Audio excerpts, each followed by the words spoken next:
the sun needs the moon. We need a change to finally bloom. Easy said, hard to do. We concentrate on bad, not good. All we say is we've had it rough. Well, I've had enough. Ooh, hey, hey. Ooh. Aloha mai ohana. I'm Hanalei Fergerstrom again. I'm here with Keawekane-Stafford, who is doing the videotaping for us. And so we wanted to take off more on what we had started to establish last week when we started this whole project. And so, you know, right now, we had talked about this almost dilemma-like situation we're in with this Naiopuni and Kanai'olowalo. And there's been a lot of very crazy things going on because people have been, you know, they're trying to object to it. At the same time, they're for it because just in case. And it's like, okay, I think we have another way we can look at it. At least I'd like to be able to introduce that, because I think you might find that we do have another way. And what way is that? That's in the footsteps of our ancestors. In the footsteps of our ancestors. Okay, this is very important. And you know, I had mentioned this before about this organization called Kupuna, Moku, Keawe, which is the amassing of kupuna from all 6 districts of this island. And we did it a very particular way. And we actually took our time to really think about how this was going to come out. The first thing that we wanted to make sure of is that everybody knew that we're not going to get up and talk for everybody. We're not going to say like we represent everybody and everybody's going to come our way. No. No, we thought it would be better done if we recognized ourselves first as an island, as a Moku, and the different districts, and then show what we see from our particular perspective. And because the perspective is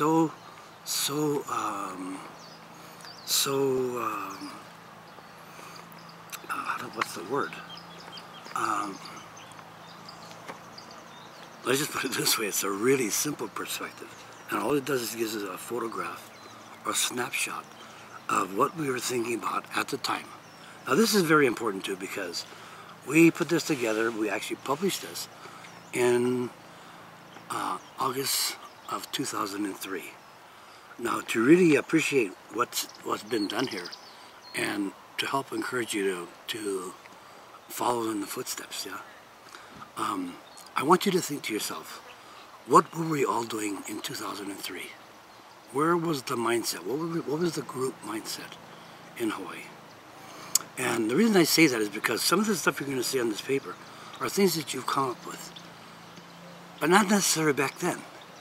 And so what I'm really trying to do is I'm trying to give credit where credit is due, because it took an awful lot of work to get Kupuna to agree to follow one procedure that was comfortable for everybody.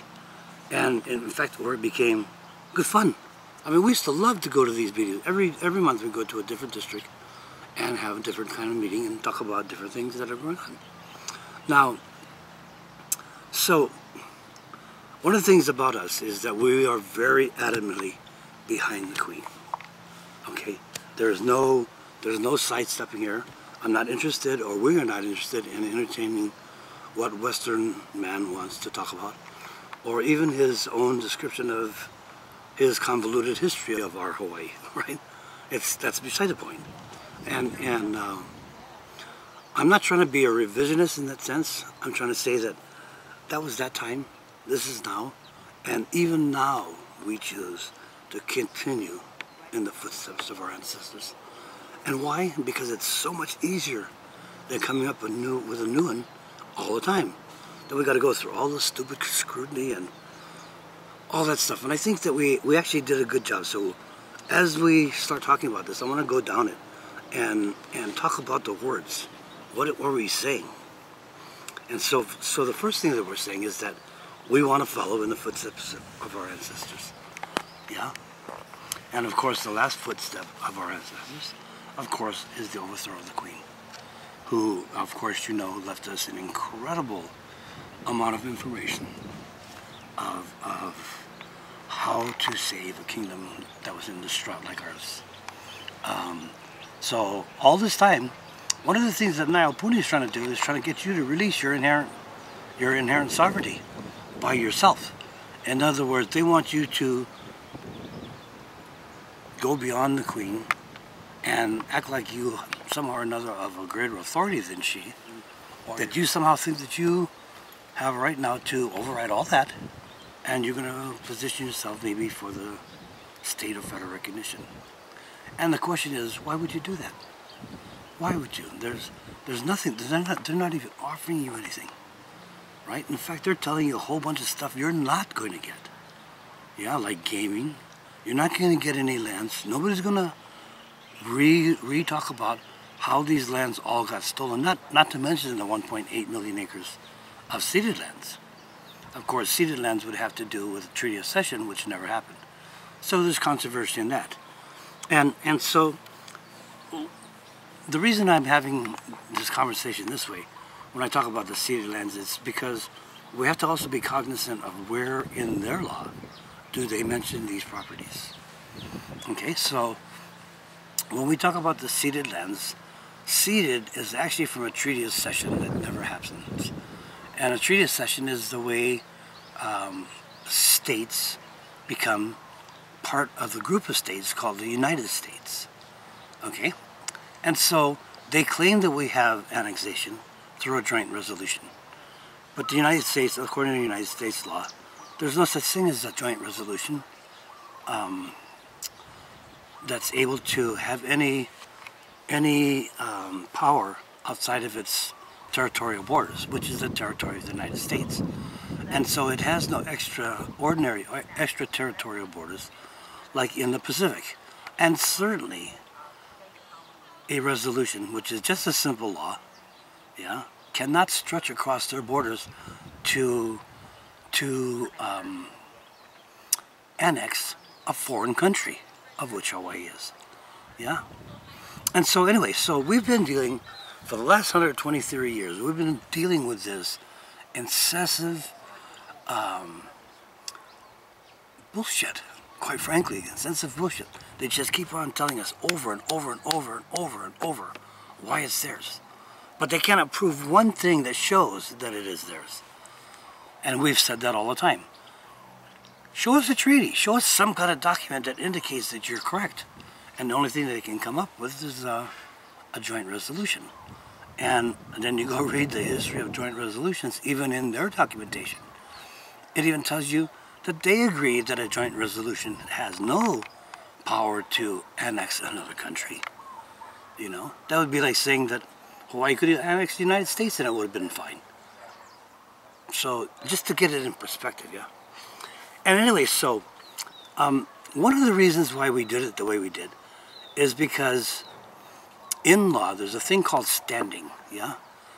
And standing means that you have something that is unique and separate than everybody else's. And this document has standing in the sense that we published this, we openly published this in the newspaper in 2003. And since 2003, not one person had ever questioned the validity of what was stated here. And so that becomes a precedent.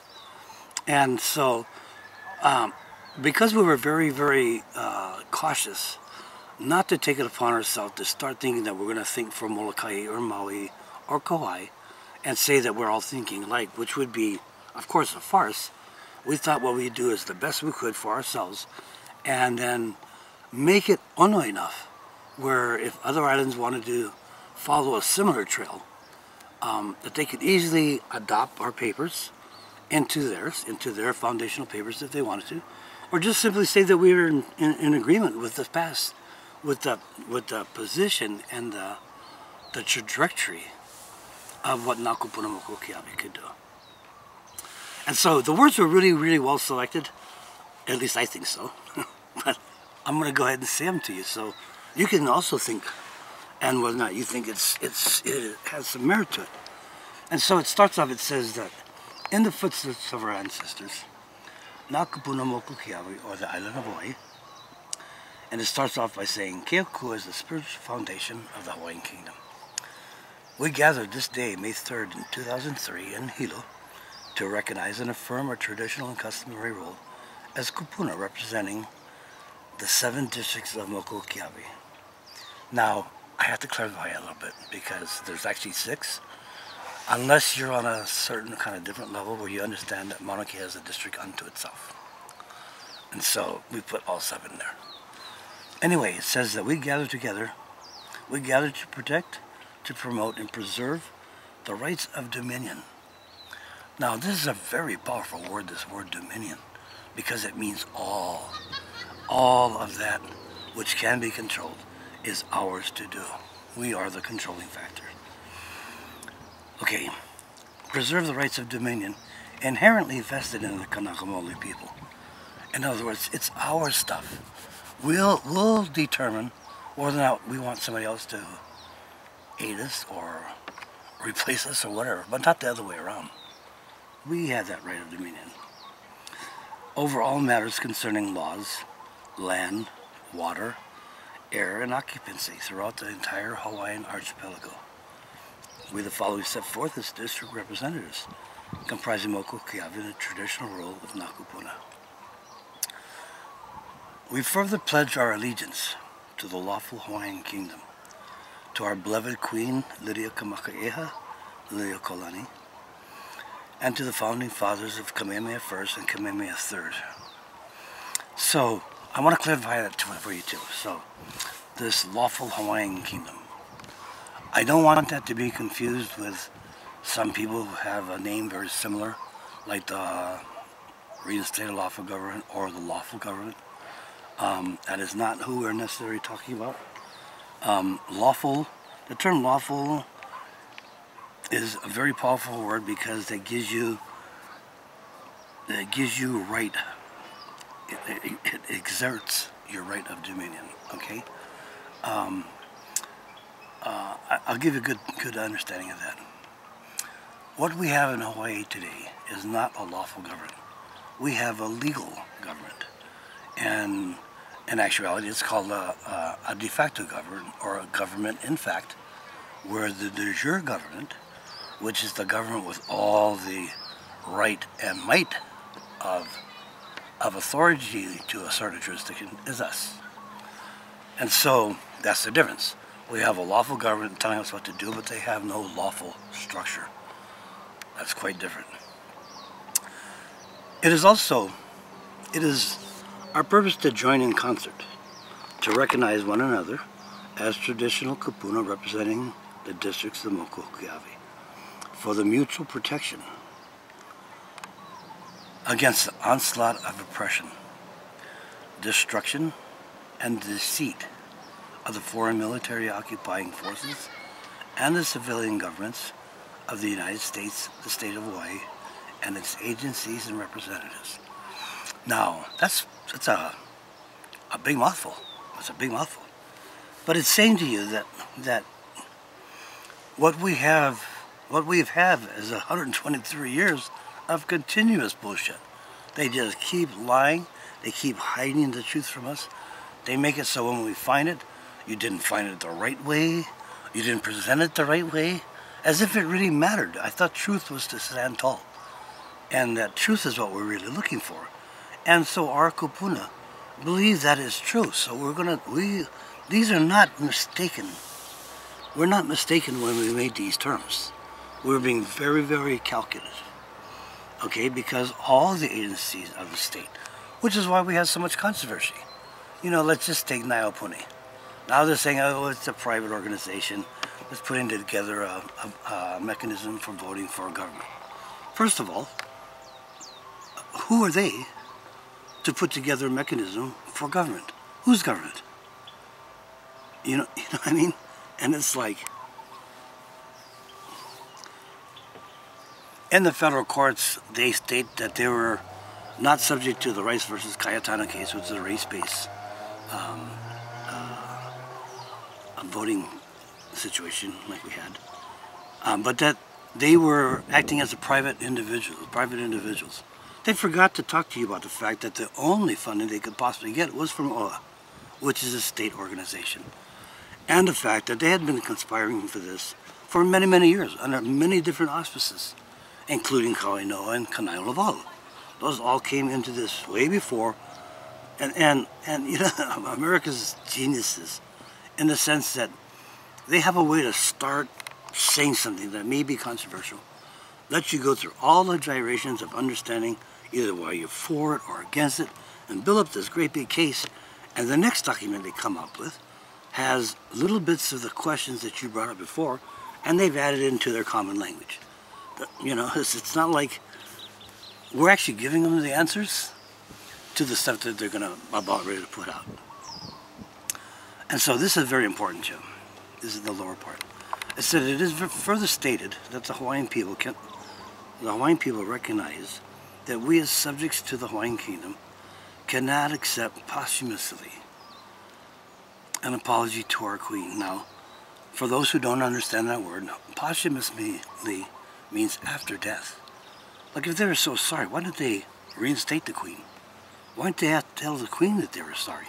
And they'd like to reconstruct or reassemble things back to her rightful position as Queen of the Hawaiian Islands. And so we said that we cannot accept posthumously an apology to our Queen. And therefore, we must take the responsibility to continue her legacy and hereby notice all government entities, foreign or domestic, that the inherent sovereignty of the Hawaiian people belong to the individuals and that no organizations, including OHA, DHHL, or any other groups, may represent the Hawaiian people without notice and express permission on every matter. And I think it's really important because how many times have we had this before? We've been doing this for years, and somebody will go, "Oh, you guys never asked me. You never tell me nothing." That's the whole point of this. In fact, this is what we used to use in our meetings. We used to set this up on the wall, and then we'd go, as people would walk in, we'd tell them, we want you to really look at this foundational paper. And if this is not what you believe in also, perhaps you might be in the wrong meeting.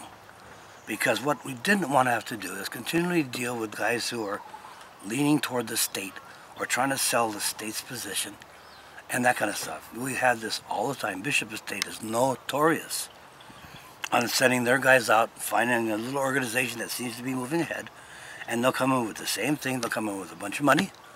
They'll have organizational papers. They'll set up your constitution and bylaws, but it's only to take you down. That's what they do.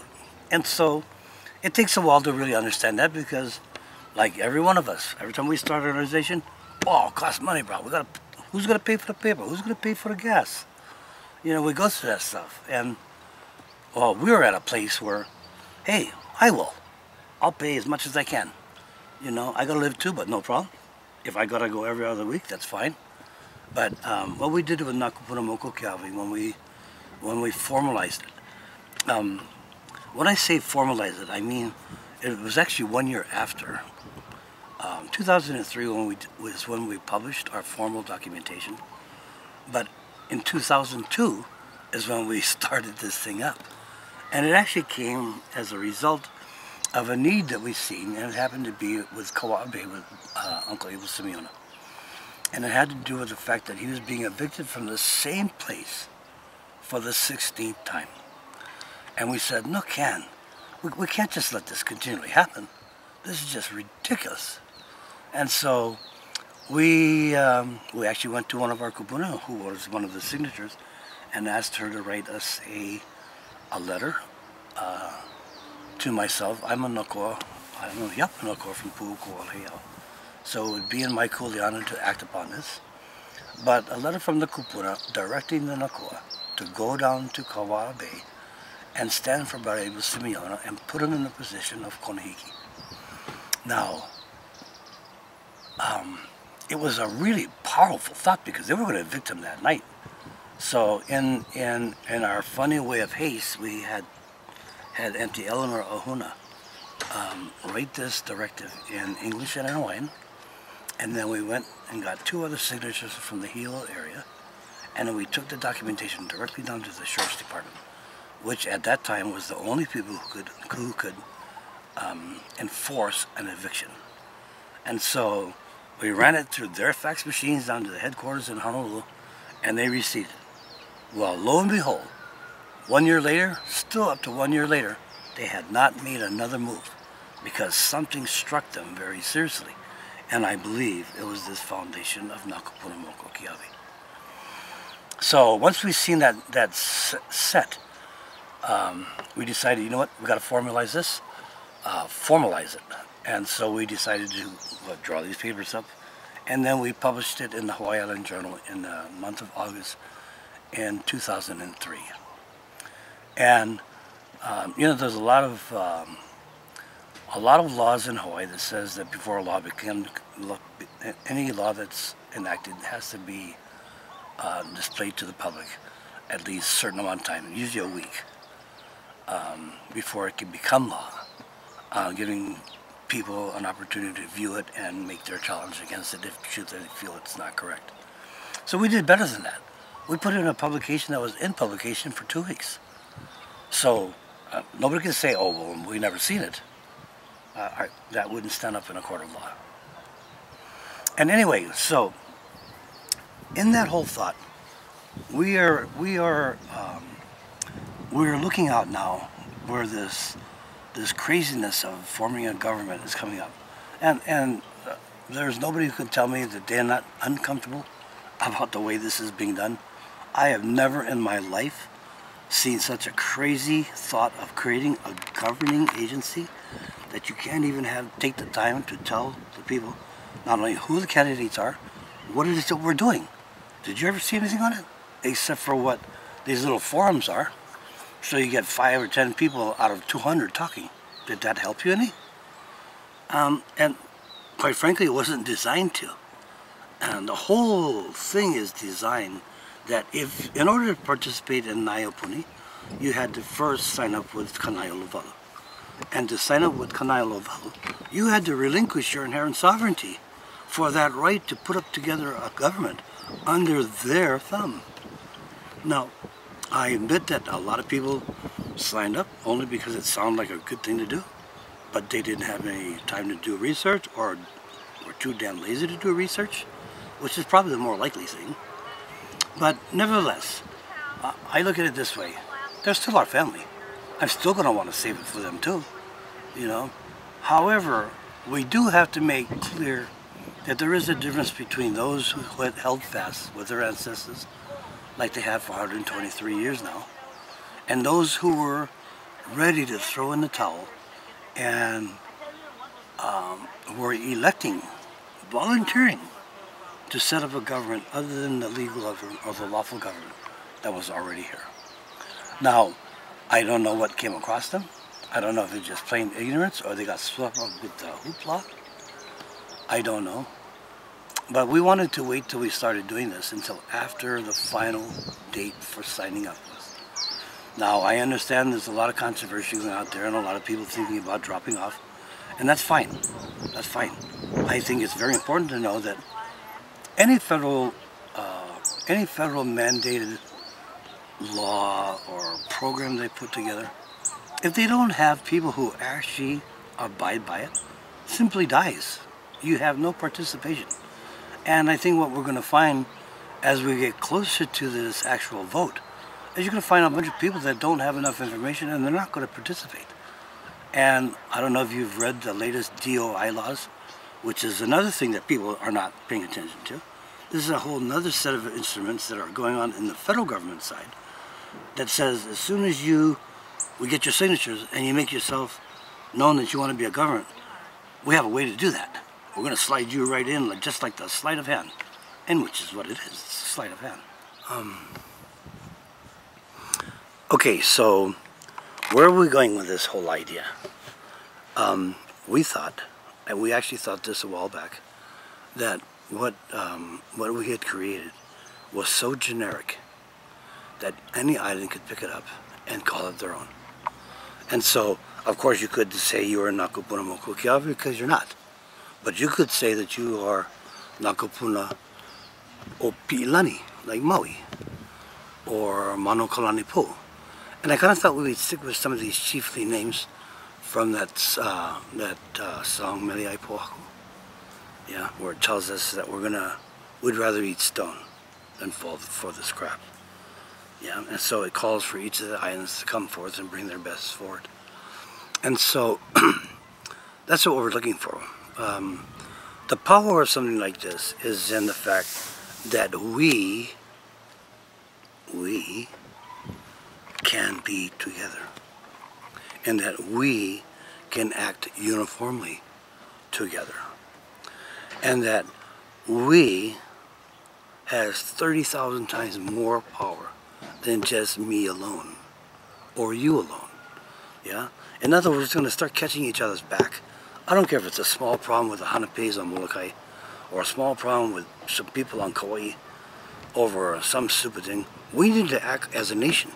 We need to start talking as a nation, because all those things that they're talking about reflect on every one of us. The taking of the Hawai'i lands to put houses, that directly affects us. Where they're going to get food from? Us? You know what I mean? Things like that. Things like geothermal fracking. A lot of people haven't thought about a lot of these things and how it affects other people. But let me give you one thought that nobody's ever thought of, actually, besides myself, I think, is the unintended consequences. There are several. First of all, in order to do fracking, you need water. Where are you going to get it from? Especially in the Kona area where they want to do it first.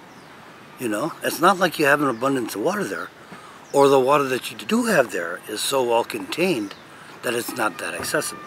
And if it is accessible, why isn't it accessible to the people and the farmers before somebody who wants to mix it up with a bunch of real toxic chemicals and put it back into our earth? That's crazy. And so we've got to remember some real simple things like kanaka vai vai. What is that?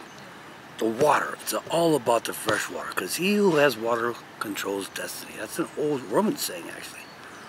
But if you look at Hawaii, Hawaii was just like that. Most of the names are places like this. Waimea. It talks about the condition of your water here, right? Or not here. You know what I mean? And then again, we have to start acting in a fashion that is more assertive than what we've been doing, because we're always on the defensive side. And you know, when you're on the defensive side right from the start, it kind of is not like a good starting place.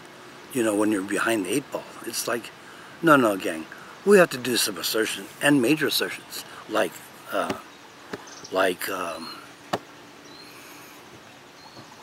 we talking about the state of Hawaii? Or are we talking about the Hawaiian Kingdom? Like one of those kind of assertions, because you know, all these guys who got arrested on Mauna Kea, there's a very, very deep question there. Were you in the state of Hawaii, or were you in the Hawaiian Kingdom? Now, if you're in the state of Hawaii, they got all kinds of laws to argue with you about and challenge you on. But under the kingdom, you don't have that same stupidity. And I call it stupidity because it is stupidity. Okay? You're going to arrest a bunch of people praying in the middle of the night because of what reason? The reason they give is because they're not supposed to be camping. Well, who says that? You know? And so, like I said, geothermal is a very big one. Here's another part, here's another unintended consequence that may have a very large consequence to a large amount of people. How about we look at the thought that Pele, the god Pele, the Tutu Pele, had been on every island. And she was relegated only to be in Haleimamau. There was a reason for that, okay? She even tried to do it for Mauna Kea. She was relegated down to Haleimamau. So, when you start letting stupidity and money and greed override these sacred things about where you're supposed to be, everybody understands, well, you don't even have to understand the gods to know that there were gods. Yeah, there were gods like Pele that really did things.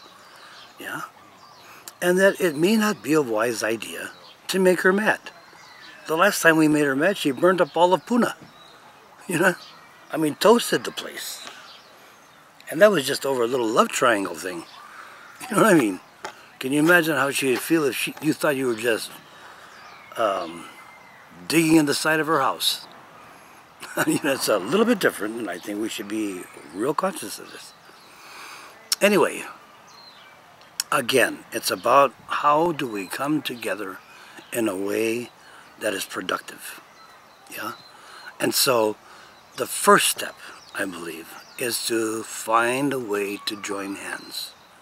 And I really do think so, and so does the Kupuna of the Big Island, think that this document is a very good way in, because it doesn't say anything against anybody, it just says what is. And it also says that we know that we must take our position, yeah, and that position is with our Queen, and we know that. We all feel that. A lot of us are afraid of it because we don't know what that means. We don't know how we're going to be able to pull this off. We have many, many odds against us. Yeah, we sure do. The Queen had the same odds against her 123 years ago. And yes, she had to abdicate the throne in a particular way. But what she left for us is still intact. That right to that inheritance is still there. Right? They even said it in Public Law 103-150 when they say, Native Hawaiians never relinquished their inherent sovereignty or their national lands. This is what we're talking about. Our inherent sovereignty or our national lands. Those national lands are what they call ceded lands. Even the argument on Mauna Kea, as stupid as this may sound, they actually describe it as Hawaiian Kingdom, Crown, and Government land. I don't see any place there that says State of Hawaii. You know what I mean? So this is kind of a lopsided offense-defense thing, right? But what I'm also saying is that, look, it takes people to understand what they're doing, to stand there in affirmation of each other, and not be worried about the stupidity that they keep playing. Yes, they're going to say, no, no, no, no, no. You guys are not right. In fact, we're going to put you all in jail. They can only say that so many times, gang. They only got so much money, you know? One thing I like about being a Hawaiian warrior is that we're all volunteers, right? Those other guys, those are mercenaries. They got to get paid for this stuff. And I know there's a way around that too. I know there's a way around because here's another thing that we're going to start talking about very soon here, is what are some of the countermeasures we can do. And I'll give you a real good example. We had this place in Kona called Johnna, and it was a little stronghold. It's on just on the outskirts of the Natural Energy Labs, between the Natural Energy Labs and the airport. Just a little 8-acre spot where there's a lot of graves on it that belong to a particular family, basically the Mahi family. And they're known graves, and we took a stand over there. And we weren't doing anything incorrect. In fact, we were doing some really good stuff. We had hundreds and hundreds of kids come through there to learn about what is protocol. How do you conduct yourself in a ceremonial way? When do you get to be a goof off? You know? When do you get to act stupid? Because that's all part of life too, right? No mind me, I just want to be a jackass over here. Well, go ahead, there's a time. How about 5:30, you guys go be jackass? You know, whatever. What I'm saying is that there is a place and time for everything. And it doesn't have to hurt us. We just have to look at a reality, yeah? And so, anyway, so we had this place down there, and I have to admit, things got a little bit out of hand, where even our guys got a little bit swell head about this whole idea. And then we started pitting against others, which is not something we want to do. We're not interested in pitting against something. If anything, we want to be embracing people. I don't care what color or creed are. Do you understand this stuff? Do you agree with this stuff? Do you want to be free too? That's really what it comes down to. And so I'm going, I'll bet you I got an idea that will get you all wanting to be. It's not hard to do. Oh, look at all the kikis over there, coming through the bushes. We're over here by Canada-France telescopes. This is that little park in the back. And I remember this area when I was small, because I went to school at Waimea School, yeah? And so, although it's much nicer now, this used to be the old ginger patch, where we used to have ginger fight. Oh, you get whacked in the head with a piece of ginger. Whew, so boy. Yeah, the kids. Yeah. Oh, this must be it. Look at all the children. Okay, so here's what we're planning. Here's what we're planning to do. Here's what we want to get off the ground. I'm a representative from the Big Island. I have been endorsed by my Kupuna of this island to continue this work, which I am more than pleased to do. I know that you folks have other leader types on the other islands, yeah, on different islands. So what we would really like to encourage is you look at this document. Take a real good look at it because it is not different than your own island. Just the name, Moku Keawe, is probably the only thing that's different on here that might be on one of your papers. I've been told this thing about, oh, you should have said this or we should alter this word to say this. And the reason why I advocate against that is because a precedent is only a precedent when it's the original thing. So you alter one word, then you no longer have the precedent that was printed, and that's what we have. We have a precedent called notification by publication. That's a legal term. Okay? So anyway, let's just think about this. Let's just say all the islands suddenly got together, and pretty soon we have Kupuna, Pi'ilani, and Kamawali'i, whatever the island is. Kahiki, yeah? And then we started making very bold things. Now we can come together and say we are Ko Hawai'i Pae'aina, which is what we really are. Okay, these are just the Mokus that are come together to make the Ko Pai, right? And so now we can start speaking from a much bigger and larger leverage than we have in the past.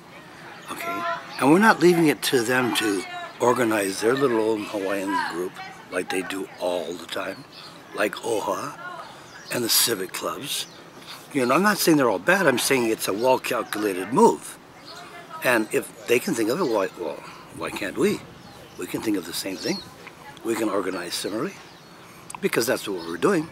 We're just saying who has that right of standing? Who has that perfect right of title? Only the Hawaiian does, or the Hawaiian Kingdom does. Now, a lot of people say, well, you know, this is too racist. No, it's not too racist. I mean, there was only one race here at one time. You know, so, well, let's start from there that we were the first here. Okay, our doo-doo is the first doo-doo that landed on that stone. That's okay. And then other people came and became part of the Hawaiian Kingdom. That's also okay. But it's really important to understand where the root of it is, because that's where the title to the land comes from. Okay? That's where the title of the land comes from. Now, whether we like it or not, whether we like our history or not, and the thought we had royalty, and the royalty were not all just wonderful people. Okay, there were some pretty big jackasses in that too. But that is where the land title is. That's why they say Hawaiian Kingdom, Crown, and Government lands. That's only half of the island, okay? There's a whole nother 2.2 million acres of land that are the kuleana lands, the personal lands, most of which are no longer in our hands. There's some kind of thing like a quit claim or a quiet title, okay? And they built their entire system on the fact they got these quit claims and quiet title. Yet they haven't bothered looking to the law dictionary where it says that if it was quit claim or quiet title, that's fine and dandy. That just shows you a title, but it does not confer ownership. So that ownership must still be ours. Because if I'm not mistaken, our ali'i actually put all these lands in trust, under a allodial trust. And allodial is a very incredible word, because that means that we can use it, certainly. We can have generations use it. We can say it's our land. But it also says that these are almost like lifetime estates. Okay? That means that if we can no longer produce and utilize the land the way it was supposed to be used, or we became tired, or we came, say, dead, that the land, that question of whose land is that, goes back to the kingdom to determine. Not because somebody says, oh, your grandmother was passing out, so she didn't sign them over to me. That's not how it works. No. If she did, and it was of the highest intent, we'll certainly honor that. But because somebody thought they could pull a fast one because somebody was dying or somebody forgot the land was leased, which is a great deal of our land, was leased to a larger thing like a sugar plantation. And a lot of people just forgot that we actually owned it because we didn't really understand this concept of Western ownership, right? It was use it or not use it. You weren't using it, the guy was, well, okay, well, you know. But that's where understanding these terms like allodial is very important. And understanding that quitclaim or quiet title, which is what 90% of Hawaii's land is, it's under what they call a warranty deed, only says that when asked, the proper party did not come, and so they created a deed. A warranty deed means that they'll back the deed up, saying that nobody else had it, so we just created one. But it does not, by law, confirm ownership, okay, because you're the owner. So, but I don't want everybody to go nuts on this, you know. The idea is that we have to do this systematically. As we move forward, we must make room for others to join. You want it to be very encouraging, yeah? You want people to go, hey, that's a good idea. That's a good idea. We need to do these kind of things for the protection of our water, for opening up of our streams so the fish can go in and out, so we can have the fresh water hit the coral reefs so that it grows limo and the fish come back, that kind of stuff, yeah? And so, again, we're on the second stage of this test. This is our second round of tests. And I know we've already covered about 45 minutes in all for today. So I'm going to let it go now, and I'm going to say thank you all for taking the time to listen. And I hope that you are encouraged to want to listen to more, because we got a whole lot more to share with you. And we really want to, but there's a lot of work. You know, here's Camille taking this picture. I get to go home back to Kupuna and think of other stuff I'm going to talk about. She's got to go home and render all this stuff. It takes a while to edit and render it. You would believe how long it takes. So I want to thank Camille very much for partaking with us, and she's been so good about wanting to do this, you know. And so, again, this is all about knowing who we are, knowing that we are one and the same, and we really have similar desires. Because it's not about us, it's about the children. Where are the children going to go? What are they going to do? Are we breeding a slave class? Of course not. Not in my book. We're not going to be doing that at all. Of anybody. So, again, aloha mai, thank you very much for viewing this video. And, you know, the power of this stuff comes in if everybody knows. So share it wide. Share it as much as you can. Even if we don't have all the answers yet, you can even write to us. Suggest some thoughts that you think are pertinent stuff for larger amounts of people to kind of get in the swing of things. Yeah? Because we are certainly open to any suggestion. If you think something is said improperly, call us on it. Said, pal, you know, you guys didn't do a good job of this. But if you're going to criticize, give us a suggestion that can make it better, okay? Anyway, aloha mai, aloha. So what you gonna do to rid this world of gloom? So what you gonna say to make it all okay? Ooh, what you gonna do to rid this world of gloom? So what you gonna say to make it all okay?